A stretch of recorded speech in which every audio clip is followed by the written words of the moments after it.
dari samping nih sih. Tapi saya ketemu satu video saudara. Waktu saya lagi cari-cari bahan khotbah, coba deh videonya. Jangan-jangan saudara dan saya begini juga waktu ingin lose weight. Hati-hati ini saudara. Karena ingin lose weight.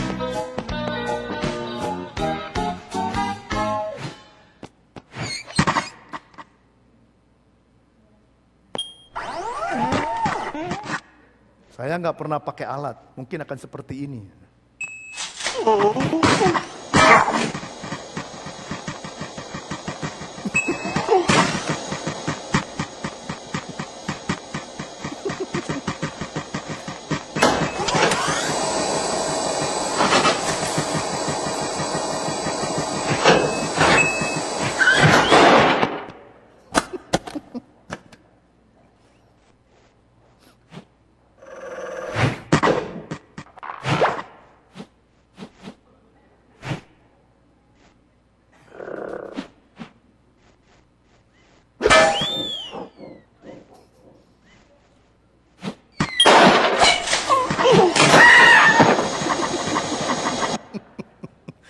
Saya melihat video ini, saya bilang, wah saya nggak boleh main treadmill ini. Bisa berbahaya kalau nggak tahu mencetnya itu saya. Kalau mau kurus, siapa yang ikut weight loss hari ini akan ditimbang. Bersiap-siaplah, karena saudara akan mengerti betapa beratnya kita sama-sama. Baik, hari ini kita akan bicara tentang satu firman Allah, melanjutkan minggu-minggu yang lalu, tentang life, tentang pusat kehidupan. Aku atau dia. Satu pusat kehidupan, aku atau dia. Sesuatu yang perlu ditanyakan sama diri kita masing-masing. It's a big question yang kelihatannya biasa-biasa saja pertanyaannya. Tetapi kalau dipikirkan matang-matang, ini merupakan satu basic kehidupan Kristen yang harus kita miliki. Siapa pusat kehidupan kita? Aku atau dia? Mungkin sekarang ini lagi tenar satu nama, namanya Jeremy Lin. Siapa yang tahu Jeremy Lin? Wow, semuanya ngacung. Pemain basket paling terkenal saat ini, Asian American NBA player, the only one for 60 years. Jadi selama 60 tahun gak pernah ada pemain basket Asian American yang pintar sekali. NBA, dia pemain NBA. Tapi dalam kehidupannya, saudara, kalau saudara cari di YouTube, dan di homepage-nya, yang dia pakai selalu firman Allah. Segala perkara dapat kutahuan dalam Dia memberi kekuatan kepadaku. Dia pakai ayat itu. Tiap kali diwawancara, dia selalu menggunakan firman-firman Allah. Bahkan sebenarnya copot-copot mulu ini. Bahkan sebuah, di mana kemarin ya, ada satu wawancara dia, sampai dia ngaku, I'm so religious, katanya.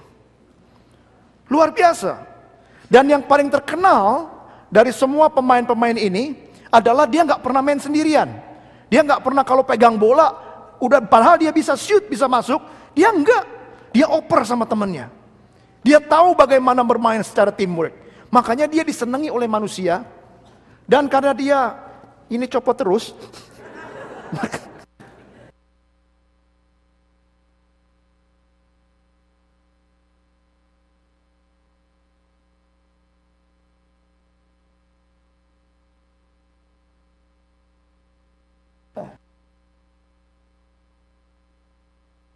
kok jadi nganggu gini?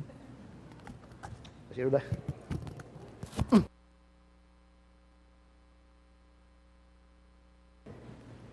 Sudah? Tadi sampai mana saya ngomong, lupa saja deh. Oh, saking itu maka dia disenangi oleh manusia dan disenangi oleh Allah karena dia mempergunakan hidupnya dan terlihat bagi orang-orang bahwa dalam hidupnya meskipun dia NBA player dan bahkan baru-baru ini dia lulus dalam Harvard University. Dan wawancara ini bilang gini, satu-satunya pemain NBA yang lulus Harvard, Bapak Lin. Luar biasa ya. Karena kehidupannya berpusatkan kepada Yesus. Tiap kali wawancarai ngomongnya firman Allah. Dia ngomong sama temannya, teman firman Allah. Dan dia bilang, kenapa kamu berhasil diwawancara? Dia bilang begini, everything because of God. Semua karena Tuhan. Saya hidup itu sehari lepas sehari. Firman Tuhan yang dipakai. Saudara, untuk menjadikan Allah sebagai pusat hidup, itu sungguh merupakan sesuatu yang seharusnya kita lakukan. Beberapa waktu lalu kita pelajari bahwa penerapan kasih harus ada dimulai dari keluarga, dalam gereja, komunitas, yang merupakan satu pola hidup kekristenan yang harus kita punya. Coba lihat teman sebelahnya, kasih senyum lagi yang manis. Tanda saudara mengasihi. Apalagi kalau suami istri, mesti lebih lebar dong. Kasih merupakan satu pokok. Dan kita udah belajar juga peraturan agama kalau tidak disertai kasih, maka akan jadi legalistik. Bukan peraturan agama yang merubahkan, tetapi Allah yang ada dalam hidup kita, itu yang merubahkan. Saudara yang kekasih, kita mesti ingat betul bahwa kehidupan kita yang harus kita miliki ada kehidupan yang berpusatkan kepada Kristus. Amin. Bukan kepada yang lain. Seperti Paulus katakan, coba kita buka Galati 2 ayat 20. Dia bilang apa? Saya baca buat saudara. Galatia 2 ayat 20. Apa dikatakan di situ? Mic-nya. Ya, coba bacakan sekali lagi.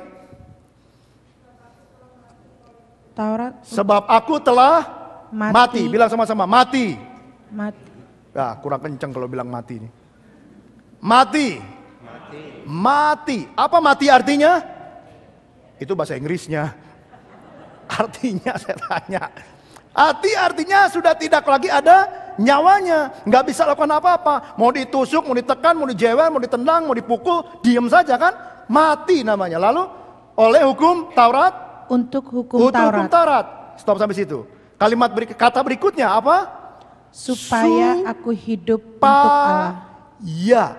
Jadi kita mati supaya apa? Aku hidup untuk siapa?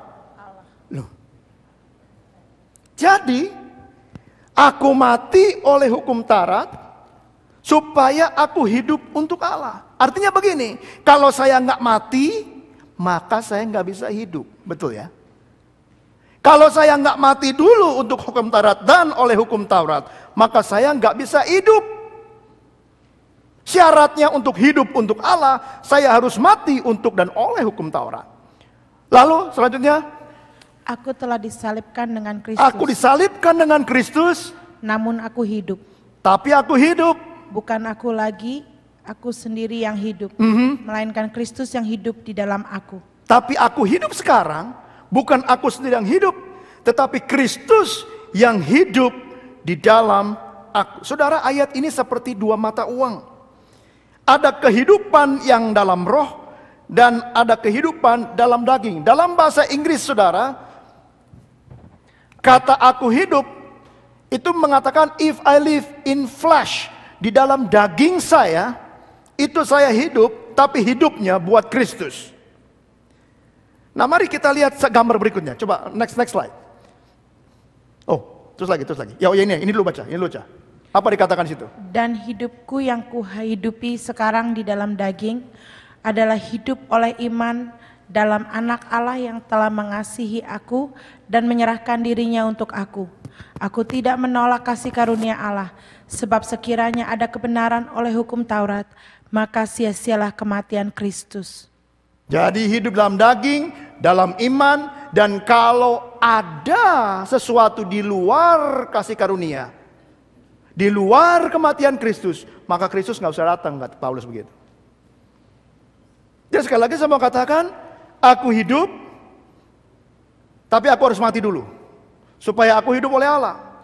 Nah, waktu aku hidup dalam daging, maka hidupku itu dalam iman kepada anak Allah. Anak Allah yang bagaimana? Yang mengasihi aku dan sudah disalibkan buat aku dan mati buat aku. Jadi Paulus punya dua mata, seperti dua sisi mata uang. Bahwa ada kehidupan dalam roh, ada kehidupan dalam daging. Coba gambar berikutnya. Jadi, waktu Paulus katakan hidupku bukan aku lagi tapi Kristus. Hidupku bukan aku lagi tapi Kristus. Artinya gini, hidup saya adalah Kristus. Slide berikutnya. Jadi kalau begitu saudara yang kekasih, slide berikutnya. Kata saya, kalau saudara lihat ke ayat itu, kata saya itu memakai kata moi. Kayak bahasa Chinese ya. Moi namanya. Jadi kalau Paulus bilang saya, itu moi. Tetapi ada perbedaan di sini. Waktu dia bilang begini, tapi hidupku yang kuhidup sekarang itu bukan aku. Coba lihat ayatnya lagi, dikatakan gini. Sebab aku telah mati oleh hukum Taurat untuk hukum Taurat, supaya aku hidup untuk Allah. Supaya aku hidup untuk Allah. Aku telah disalibkan dengan Kristus, namun aku hidup, tetapi bukan aku sendiri yang hidup. Nah, kata aku itu bukan pakai kata moi. Terusin. Pakai kata ego. Coba saya renungkan sedikit. Jadi ayat ini, waktu dia bilang ini, waktu moi ini mati, maka aku mati, moi mati, lalu aku bangkit, aku hidup lagi. Tapi waktu aku moi ini hidup lagi, bukan egonya yang ada dalam aku sekarang. Waktu moi ini mati bersama hukum Taurat, egonya ada di dalam moi. Kalau di sini ada peti mati saudara ya. Saya ini moi, saya mati, saya masuk dalam peti mati. Nah moi sama egonya mati. Tapi waktu saya bangkit, maka tinggal emoinya yang bangkit, egonya di dalam. Waktu saya keluar dari peti mati, yang ada di dalam saya adalah Kristus. Ini maksud ayat ini. Apa bisa mengerti maksud saya? Karena ini penting saudara. Emoi itu saya ini namanya John. Tapi di dalam saya ada ego namanya. Yang diterjemahkan dalam bahasa Indonesia sama-sama aku. Dalam bahasa Yunaninya lain. Yang satu emoi, yang satu ego. Jadi Paulus bilang begini, aku nih sudah mati disalibkan, emoinya sudah disalibkan bersama Kristus, bersama ego di dalamnya. Lalu aku dibangkitkan bersama Kristus, tapi yang bangkit cuma emoinya dan bersama Kristus, egonya tetap disalib, tetap mati dan tidak bangkit. Jadi Paulus menjelaskan di sini, hidup kita ini saudara tidak boleh ada egonya. Emoi kita sudah tidak ada egonya lagi. Diri kita, John ini, sudah tidak ada egonya. Hidup di dalam Kristus. Dengan kata lain begini.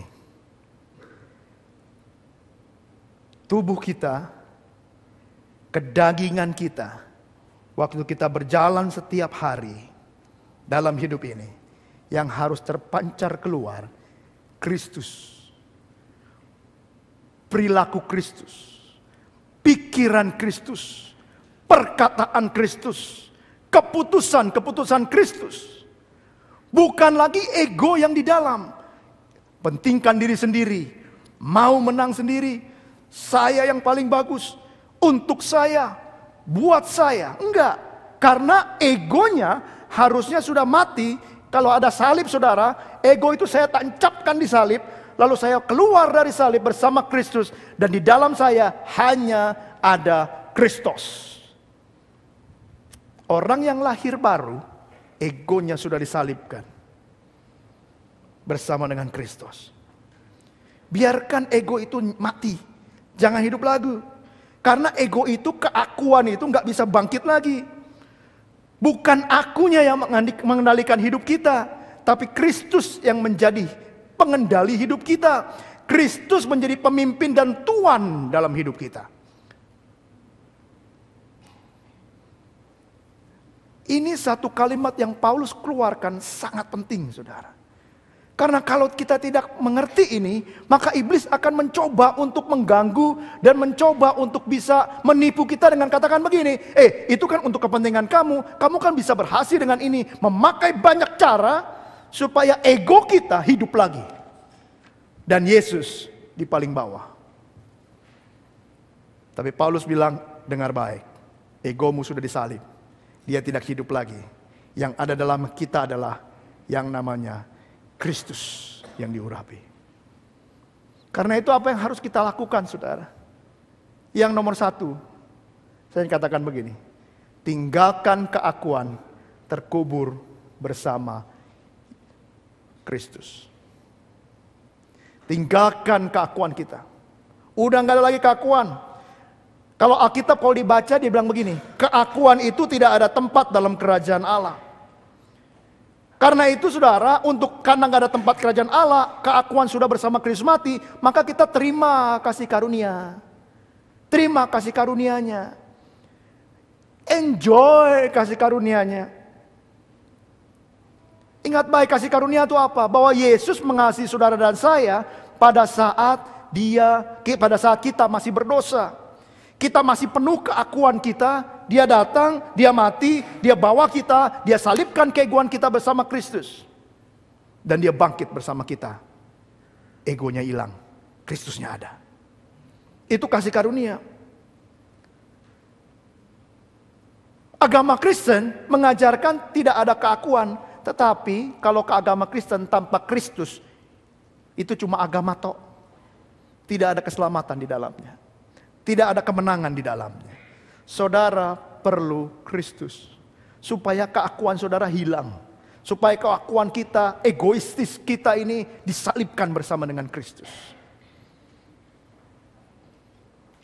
Dan ini yang Paulus bicarakan. Yang kedua, kita harus menerima kasih karunia dengan apa? Dengan rasa takut akan Allah, menghormati Allah, memberikan kemuliaan bagi Allah. Kalau cuma tahu bahwa kita diselamatkan doang, buat apa? Nggak perlu. Nggak perlu. Karena begitu kita diselamatkan doang, kita bisa hidup seenaknya, nggak bisa.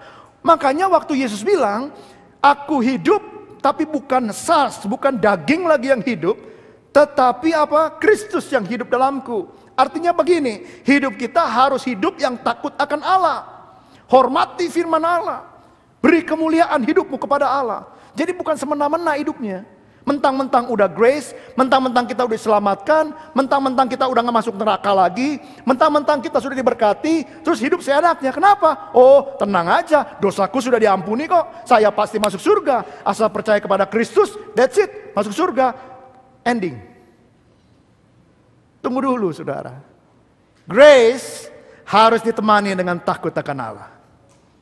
Anugerah harus berjalan bareng-bareng dengan rasa hormat kepada Tuhan. Kalau cuma grace bisa jadi cheap grace. Kalau takut bisa jadi legalistik. Karena itu grace dan takut akan Tuhan harus dikombin jadi satu hidupmu. Saya tahu saya sudah dapat kasih karunia dari Tuhan. Saya tahu saya sudah diselamatkan bukan dengan kekuatanku, tapi karena anugerah Allah. Karena itu setelah saya bangkit bersama Kristus, saya harus berjalan dengan rasa takut akan Tuhan dan hormat akan Tuhan. Artinya apa? Kalau saudara baca kitab Keluaran dikatakan begini, kalau engkau takut akan Tuhan, ini yang kau lakukan, mengikuti perintah Allah. Jadi perintah Allah diikuti bukan untuk selamat, perintah Allah diikuti karena kita hormat akan Tuhan. Ini yang Paulus katakan saudara. Bahwa tinggalkan keakuan berarti kita menikmati kasih karunia. Dan kita berjalan dalam kasih karunia dengan rasa takut akan Allah. Tidak hidup semena-mena. Nomor 2. Setelah tinggalkan apa? Nomor 2 itu bangkit bersama Kristus. Jangan menengahi. Wong Jowo, ya. Betul nggak Andreas? Nah, Andreas ini seru kalau ngomong. Kalau orang Jawa bilang, ojo menengawe. Kalau sudah mati terus. Bangkit bersama Kristus. Kita harus bangun bersama Kristus. Bukan bersama ego kita lagi, tapi bangkit bersama Kristus. Nah, waktu kita bangkit bersama Kristus, yang paling penting ini saudara. Jadikan Kristus sebagai pusat kehidupan saudara dan saya. Nah, ini yang jadi masalah. Ini yang sering jadi problem. Matinya luar biasa. Terima altarko, terima Yesus, Tuhan ampuni dosa saya mati bersama Kristus. Waktu bangkit, yang jadi pusat tetap akunya, bukan Kristusnya. Ini yang kadang-kadang dalam perjalanan orang Kristen yang menjadi penghambat, saudara. Karena kehidupan kita tidak dipusatkan kepada Kristus, tetapi apa yang menjadi berkat untuk orang Kristen. Wow, ini gak main-main ini. Kita bukan pusat kepada sumbernya, tapi pusat kepada berkatnya. Pusat kita, hidup kita apa ya? Oh, saya sehatnya, saya senangnya, saya kayanya, saya indahnya hidup ini. Itu yang jadi pusat. Itu yang kita kejar. Tapi Paulus bilang bukan begitu. Kalau hidupmu dibangkitkan bersama Kristus, yang jadi pusat adalah Kristus. Hidup untuk Allah. Kristus dalam hidup kita. Dan hidup dalam iman kepada Tuhan. Ini yang mau Paulus ajarkan buat kita. Dan seringkali kita tidak bisa melakukannya. Karena kehidupan kita masih terbatas kepada berkatnya. Bukan Kristusnya. Tapi puji Tuhan, Tuhan masih sabar sama kita. Amin, saudara. Dia terus bentuk kita. Dia terus ingatkan kita. Hidup yang berkenan kepada Allah. Dengan cara apa sih, saudara? Kalau bangkit bersama Kristus tuh, si John mah ngomongnya terlalu ini, ngambang ini. Apa sih hidup takut akan Tuhan itu? Apa sih bangkit bersama Kristus itu? Apa sih practicality-nya hidup dalam iman kepada Tuhan dan Yesus sebagai pusat? Nomor 1, tanpa ketakutan. Hidup bersama Kristus, hidup yang tanpa ketakutan. Jadi kalau Kristus sebagai pusat kehidupan kita nggak perlu takut, saudara. Nggak perlu. Apa sih di depan kita? Di layoff? Apa lagi? Perusahaan bangkrut? Apa lagi? Hah? Sakit? Nah, sakit? Apa lagi? Banyak hal dalam hidup kita, di depan kita yang kita bilang begini, waduh, kok kayaknya nggak jelas di depannya. Hidupnya takut. Hidupnya takut. Tapi kalau hidup kita berpusatkan kepada Kristus, kita tahu Dia adalah Jehovah yang menyediakan. Dia Allah yang menyediakan. Hidup kita melangkah sehari lepas sehari bersama dengan Kristus. Nggak perlu takut. Nggak perlu deg-degan. Nggak perlu. Hidup bersama Kristus. Karena itu Tuhan bilang gini, nggak perlu khawatir deh apa yang kau makan, minum, pakai. Nggak usah khawatir. Biarlah kesusahan hari ini, besok ada kesusahan sendiri. Tapi Yesus bilang begini, aku yang akan mencukupi setiap keperluanmu dan kebutuhanmu. Karena aku pusat dari hidupmu. Saya pernah kerja di Astra International sekitar tahun 93, 94 waktu itu. Saya kerja di Astra. Saya jadi auditor, saudara. Karena saya lulusan akuntansi, saya jadi auditor. Satu kali saya memberikan audit ke satu daerah di Balikpapan, harus nyebrang sungai apa sih nama lupa ya. Berantas apa itu ya? Yang besar. Sungai pokoknya sungai ya. Seberang itu naik boat, masuk tinggal di mes. Tapi di situ itu ada yang namanya tambak udang di sungai itu. Pusatnya, saudara, udangnya itu segede-gede gini. Wah, ini yang suka udang langsung. Hati-hati, weight loss. Jadi hampir setiap hari, saudara, bangun pagi. Ingatnya babi. Bangun pagi, lihat meja makan, udang goreng. Siang mau makan udang rebus. Malam mau makan udang rica. Wah, setiap hari, saudara. Saya ada di situ 2 minggu auditnya. Tiap hari ada udang. Saya bilang begini, Pak, beli udang kan jauh. Ternyata memang di situ sumbernya ada tambaknya. Dia bilang, Pak, saya tinggal ngambil. Sendok dapat kupas goreng jadi dalam waktu setengah jam. Karena apa? Saya bisa tersedia semua itu. Karena saya dekat dengan sumbernya. Karena saya tinggal di sumber udang. Saya ada di situ. Saya pernah cerita dengan saudara, waktu saya pelayanan pergi ke satu daerah namanya Jaar. Dari, saya lupa namanya, dari Banjarmasin apa dari Balikpapan ya. Itu naik sungai, terus melingkar. Ketika sampai melingkar ada satu daerah, kan kita mesti makan siang. Karena naik botnya itu kira-kira 4 jaman gitu. Nah, di tengah-tengah sungai ada satu warung, saudara. Di tengah-tengah pohon-pohon bakau. Ada, kok ada warung? Iya Pak, kita makan siang di sini. Makan di situ, saudara. Tahu apa yang terjadi? Udang di sana. Ya enak aja, udang tinggal ngambil di bawah rumahnya. Udang di bawah rumahnya itu loh. Udang. Karena dekat sama sumbernya. Jadi kalau pusat hidup kita Kristus, seharusnya kita tidak ada lagi ketakutan. Amin. Itu tandanya hidup berpusat kepada Kristus. Yang kedua, hidupnya sukacita, joy. Hidupnya selalu sukacita. Kenapa? Karena kita tahu hari ini adalah harinya Tuhan. Dan kita bersukaria di dalamnya. Hari ini Tuhan bertahta dalam hidup saya. Hari ini Tuhan tahu saya sakit. Hari ini Tuhan tahu saya lagi sedang masalah. Hidupnya sukacita karena kita tahu Tuhan adalah sumber jawaban dari segala perkara. Demikian juga dengan hidup saudara. Sukacita ada. Coba nanti ya minggu depan kita lihat yang masuk pintu exit. Masuk pintu exit. Itu gimana tuh ngomongin? Maksud pintu enter. Nggak ada itu. Satu exit. Datangnya gimana datangnya? Apa gini? Kenapa lo? Sedih gua. Kenapa? Masalah banyak. Atau waktu masuk lompat-lompat. Kalau masih bisa. Kenapa? Wih, sukacita. Kenapa? Saya punya masalah. Tuhan kasih jalan keluar. Haleluya. Saya mau datang memuji Tuhan. Itu orang yang pusat hidupnya Kristus. Tapi orang-orang yang punya hidupnya tidak dalam Kristus, kalau berat masalah, mati aja deh gua. Susah. Orang yang dalam Kristus harus punya sukacita. Harus punya. Itu enggak saudara? Orang yang suka apa namanya? Apa saudara itu? Murung itu nular. Coba deh saudara. Temenan terus sama orang yang tiap hari begini. Hari apa nih?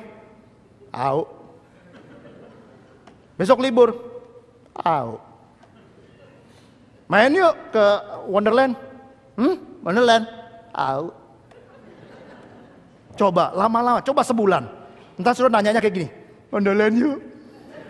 Au. Lu suka cita enggak? Au. Iya gua juga. Coba liatin. Sebulan aja sama mereka. Nular saudara. Tapi coba kalau saudara sukacita terus. Satu gereja sukacita. Nah kayak gini kan senyum semua, enak dilihatnya. Coba, 1 tahun gereja ini penuh sukacita. Wah, masuk belum juga di pintu gereja, lapangan parkir udah hahaha. Percaya, baru buka pintu mobil, kena hawa gereja. Oh itu bukan rowo itu. Nular. Makanya orang yang dalam Kristus saudara, itu pasti ada sukacita. Yang ketiga, ada kepercayaan, ada trust sama Tuhan. Begitu ada masalah, gak apa-apa. Tuhanku Allah yang dahsyat. Ada sakit, gak apa-apa. Tuhanku penyembuh. Ada masalah dengan anak, gak apa-apa. Allahku tahu. Masalah keuangan, gak apa-apa. Allahku Allah yang mencukupi. Wah coba. Luar biasa kan? Orang yang hidupnya berpusatkan kepada Kristus. Dia punya kepercayaan. Yang keempat, keyakinan untuk bertindak. Nggak takut-takut bertindaknya. Yakin dia. Mau apa aja dia lakukan kalau sumbernya Kristus. Kalau Tuhan yang suruh meskipun berat dia lakukan. Kalau Yesus yang perintahkan walaupun banyak challenge dia lakukan. Hidupnya berpusatkan kepada Kristus. Ujian besok. Nggak takut. Yakin. Tapi belajar. Tuhan Aku yakin engkau penyedia jawaban. A. Urapi jempolku Tuhan. B. C. Itu bukan iman namanya itu. Kalau ikut Tuhan itu, bertindak itu pakai hikmah. Tuhan bilang kalau mau perang duduk dulu, bikin perhitungan. Betul, tapi waktu bertindak harus dengan iman. Bahwa pasti berhasil. Karena Allah kita, Allah yang menyertai, Immanuel. Apalagi ngurus anak, buka bisnis. Udah hitung, wah banyak hitungan. Nggak jadi, kenapa? Atut. Takut gagal. Mau ini takut, mau itu takut, nggak berani bertindak. Padahal Tuhan udah kasih kode-kodenya. Jalan. Kita takut-takut. Orang yang kenal Tuhan dan pusat hidupnya adalah Kristus, dia berani bertindak. Nah, yang kelima ini, tidak egois karena Allah memenuhi keperluan kita. Orang yang egois biasanya taunya begini, ini buat gua dulu. Kenapa? Takut habis. Ayo, bener nggak? Ya kan? Orang yang egois itu bilangnya begitu. Ini saya dulu dong. Kenapa? Ntar habis. Terlihat kalau lagi ngantri makanan.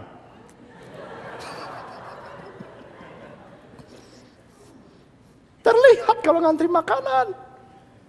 Begitu, oh jangan-jangan nanti kalau ada pesta pada mundur semua nih. Takut gua dibilang egois. Takut. Wah kalau ngantri makanan boleh dulu. Lihat-lihat baksonya masih ada nggak ya? Kalau udah habis dikit, tolong sebelah sini. Teng kan orangnya nengok.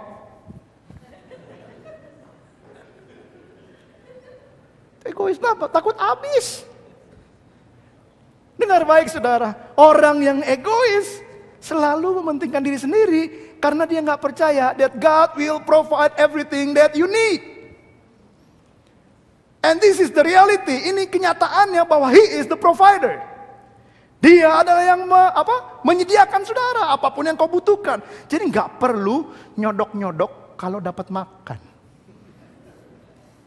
Saya pernah jadi volunteer saudara. Dulu lagi SMP saya ikut yang namanya pramuka. Apa di sini namanya? Boykot.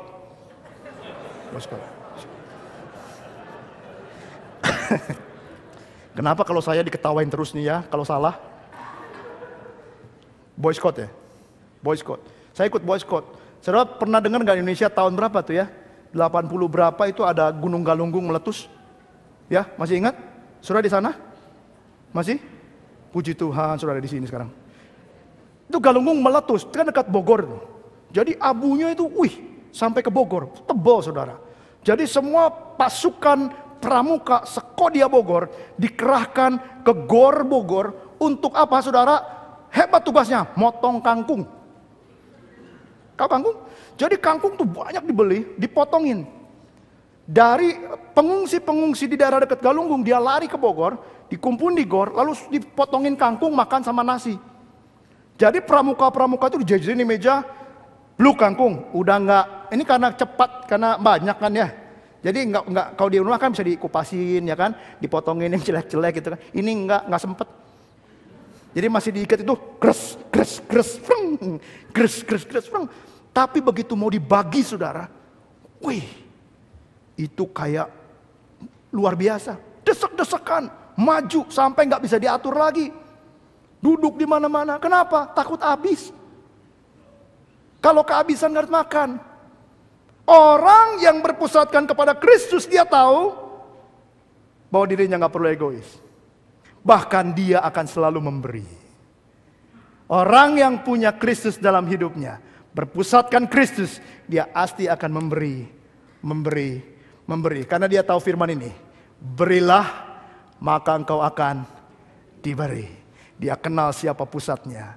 Dan kalau saya beri seluruhnya, Tuhan ganti 2, 3, 4 kali lipat. Dan kita tidak pernah kekurangan. Amin saudara. Hidup yang berpusatkan kepada Kristus. Maka itu kita mesti lihat. Apakah hidup kita berpusatkan pada Kristus enggak? Tunjukkan Kristus melalui perbuatan kita. Coba buka Matius 7 ayat 16. Dia bilang apa? Saya lupa ada yang baca. Dari buahnya lah kamu akan mengenal mereka. Dari apanya? Buah. Buahnya. Lalu? dapatkah orang memetik buah anggur dari semak duri atau buah ara dari rumput duri? Pernah saudara metik buah anggur dari semak duri? Nggak pernah kan? Buah mangga yang munculnya mangga. Buah duren munculnya duren. Buah anggur munculnya anggur. Jadi sebenarnya begini, kalau dalamnya pusatnya Kristus, seperti saya bilang tadi pertama, waktu kita bangkit ada Kristus dalamnya. Maka waktu kita berjalan dan berbuah, Kristus buahnya. Bukan ego kita. Bukan what can I get, but what can I give. Karena Kristus punya kasih untuk memberi, dan memberi. Saya mau tanya sama saudara.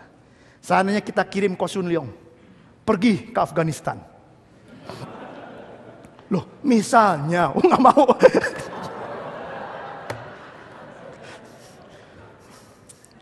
Sudah kenal Kristus Ko Sun Leong. Misionari kita kirim.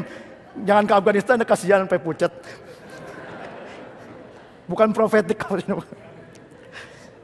Pergi kemana? Cibinong. Maka enak Cibinong. Kita kirim Ko Sun Leong Cibinong. Wah, untuk menginjili tukang laksa.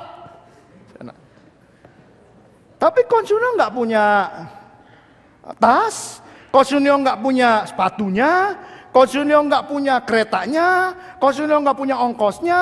Ko Sun Leong nggak punya apa lagi sih? Glove-nya, nggak punya Alkitabnya. Dia yang pergi. Siapa yang mendukung? Gereja yang mendukung untuk pergi. Itu namanya gereja yang berpusatkan kepada Kristus. Bukan what can I get. Tidak egois. Dan gereja yang berpusatkan kepada Kristus adalah gereja yang selalu melihat Kristus sebagai pusat. Amin, saudara. Jadi gereja yang bisa memberikan sesuatu buat Tuhan. Gereja yang pusatnya Kristus. Tunjukkan dengan perbuatan. Gereja yang berbuah adalah gereja yang keluar Kristusnya. Bukan keluar tanduknya. Kristusnya yang keluar. Dimanapun dia ada, dia berikan dampak Kristus. Apa yang dia sentuh, itu berkat buat orang yang disentuh. Apa yang kita lakukan, menjadi berkat buat orang itu. Gereja yang berpusatkan kepada Kristus. Atau dengan kata lain begini, apa-apa itu untuk Tuhan. Apa-apa itu untuk Tuhan. Saya kerja untuk Tuhan. Apalagi? Saya mengasihi sesama untuk Tuhan. Seperti saya mengasihi Tuhan. Saya memasak untuk Tuhan. Karena itu saudara yang melayani di kitchen. Waktu saudara masak di kitchen, itu bukan untuk departemen. Bukan untuk acara gereja, tapi untuk Tuhan, supaya rencananya terjadi. Ko Steve merekam video, bukan untuk supaya kita departemen. Untuk apa? Untuk Tuhan. Supaya Tuhan dimuliakan. Saudara ngobrol sama teman untuk Tuhan. Semua mengasihi, memasak untuk Tuhan. Bukan untuk diri kita sendiri. Melayani sebagai panitia atau leaders gereja. Layani seperti melayani Tuhan. Bukan untuk memenuhi kegiatan gereja. Menjadi guru sekolah minggu. Siapa guru sekolah minggu? Angkat tangan. Guru Kids Church. Ya pun cuma 2. Ada? Semua di atas? Haleluya. Kalau mengajar sekolah minggu, ajarlah anak-anak seperti untuk Tuhan. Ikut Bible study, bukan cuma supaya pinter Bible, enggak. Supaya kita bisa memberi kemuliaan dalam hidup kita kepada Tuhan. Ikut cell group, bukan cuma buat ngumpul-ngumpul, tapi melakukannya seperti kepada Tuhan. Apalagi, membersihkan gereja. Coba lihat kolongnya. Ada nggak barang-barang yang bisa dipungut, dibuang tempat sampah? Membersihkan gereja, bukan supaya gerejanya bersih toh. Melakukan seperti kepada Tuhan. Perbaiki ini itu di gereja. Saya senang dengan Ko Harsono, Ko Alek, Ko Ganter datang ke gereja. Bersihin tempat sampah, lompat-lompat di tempat sampah. Wet loss, Ko Alex. Bukan supaya sampahnya padat saja. untuk Tuhan. Beresin kursi untuk Tuhan. Ngecat gereja untuk Tuhan. Semua yang kita lakukan untuk Tuhan. Apa yang sekarang kita lakukan? Membuat baby blanket. Siapa yang ikut baby blanket? Angkat tangan. Ya ampun, agak ada. Ada banyak yang ikut baby blanket. Ling-ling bikin besar banget tuh. Buat saya juga bisa itu. Saya kan kayak baby badannya. Bikin tiap hari. Kemarin saya besuk Santi di Hamilton. Janet yang jaga itu lagi belajar bikin apa tuh namanya? Apa sih itu namanya?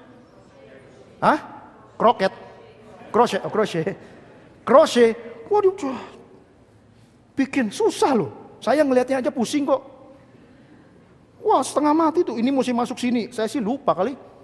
Jadinya apa itu? Meja makan mungkin, bukannya crochet. Susah. Tapi waktu kita lakukan baby blanket untuk Tuhan, supaya Tuhan dipermuliakan, supaya ada sesuatu yang bisa jadi berkat buat orang lain, dan Tuhan akan ditegakkan namanya dalam orang tersebut. Waktu kita beri bukan bilang ini dari ICCC, bukan, ini dari Tuhan buat saudara.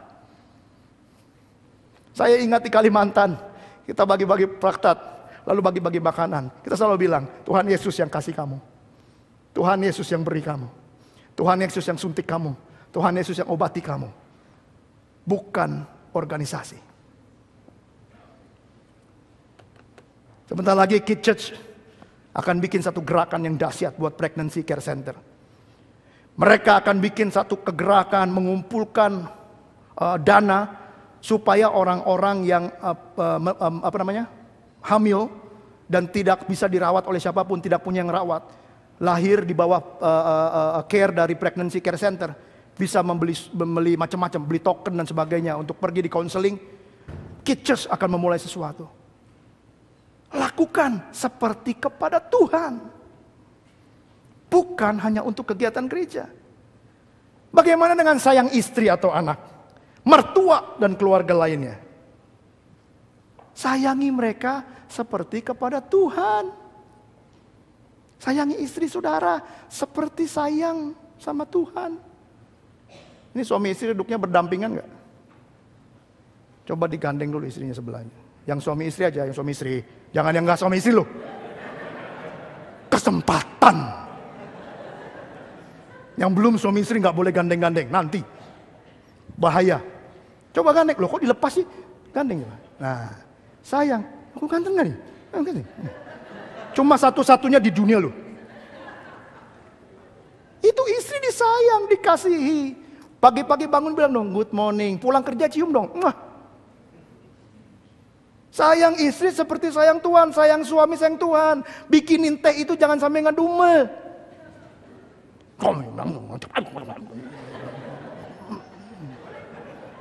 Jangan. Sayang istri seperti Tuhan. Karena itu saudara, kalau Yesus sebagai pusat kehidupan, semua seperti apa yang Kristus akan lakukan. Orang yang punya pusat hidupnya Kristus, dia akan melayani seperti Kristus. Dan pusat kehidupan itu saudara, gak cuma di gereja. Nomor satu di keluarga juga perlu dong. Jadikan keluarga saudara itu Kristus sebagai pusatnya. Apa-apa Tuhan, apa-apa Kristus. Apa-apa Kristus, apa-apa Tuhan. Mau apa-apa anaknya diajarin tanya Tuhan. Tio kalau lagi mau minta sesuatu tanya, saya bilang doa dulu sama Tuhan. Mau apa? Dad, saya mau liburan dong. Kemana? Ya kesini. Tanya Tuhan, doa sama Tuhan, minta sama Tuhan. Dad, saya mau ini, doa sama Tuhan, tanya sama Tuhan, minta sama Tuhan.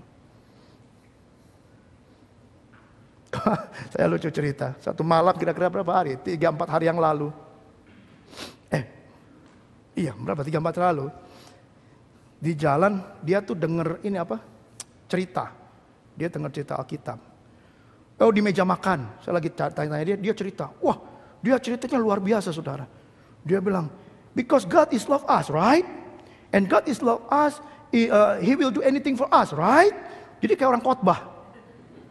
Lama 10 menit sudah dia bicara begitu. Lalu waktu kita mau pergi dia bilang, coba Tio, coba sekarang ngomong kayak tadi sama Dedi, Tapi kayak orang khotbah, begitu suruh kayak khotbah jadi kaku, saudara. Ladies and gentlemen. Jadi kita mesti jadikan hidup kita itu seperti untuk Tuhan. Yang pusatnya Tuhan dalam keluarga kita. Bukan cuma itu. Yang kedua, ibadah dan gereja. Melayani, saling membantu, memperhatikan. Tidak ada yang namanya aku dalam satu tim. Ini program saya, itu program kamu. Udahlah. Enggak. Ini program gereja, ayo kita kerubutin rame-rame. Karena ini untuk kemuliaan Tuhan. Satu orang yang melayani perlu ditolong untuk orang lain. Saya bisa ngomong ada suara di atas itu karena di belakang ada Tung-Tung, Jos dan kawan-kawan. Yang tadi main musik, pianonya nggak akan bunyi kalau nggak ada mereka. Saudara nggak bisa datang ke gereja dan duduk dengan baik kalau nggak ada Cilisa yang akan atur kursi. Nggak ada yang bisa, semua akan kotor kalau nggak Ciwiwi yang bersihin. Nggak ada, saudara. Satu pelayanan harus didukung rame-rame sebagai tubuh Kristus. Itu namanya ibadah dan gereja yang berpusatkan kepada Kristus. Apalagi pekerjaan dan sekolah. Lakukan bekerja seperti kepada Tuhan. Di sekolah saudara, pusatkan kepada Tuhan. Komunitas, membantu yang membutuhkan. Menjaga hubungan dengan neighbor saudara. Pusatkan kepada Tuhan. Jadi begini saudara. Kita harus bekerja dalam gereja itu sebagai teamwork. Ada satu video yang lucu sekali. Coba buka videonya. Mana dia? Yang tentang teamwork. Nah ini. Nyala nggak nih? Ini kepiting. Wih, mau diserang dia. Oleh satu, apa namanya nih? Seagull.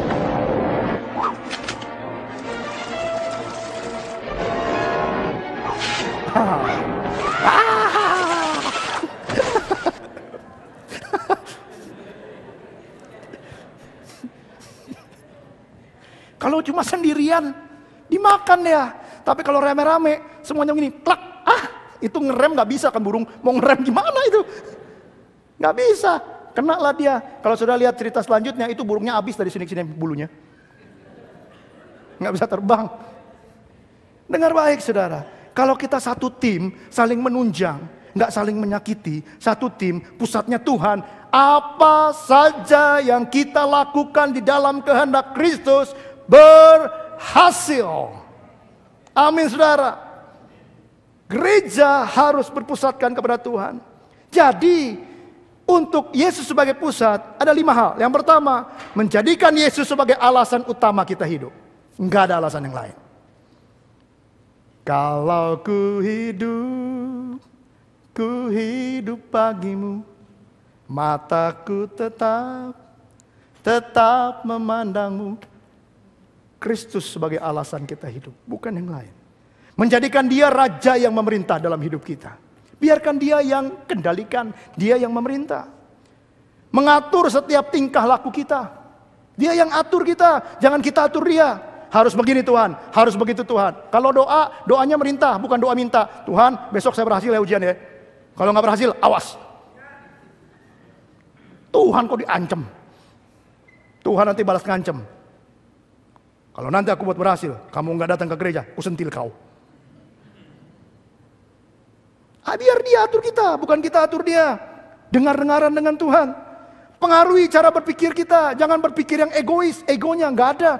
Sudah harus berpikir tentang kerajaan Allah, berpikir tentang pusatnya kehidupan Kristus, berpikir tentang kepentingan Kristus dalam dunia ini, kerajaannya.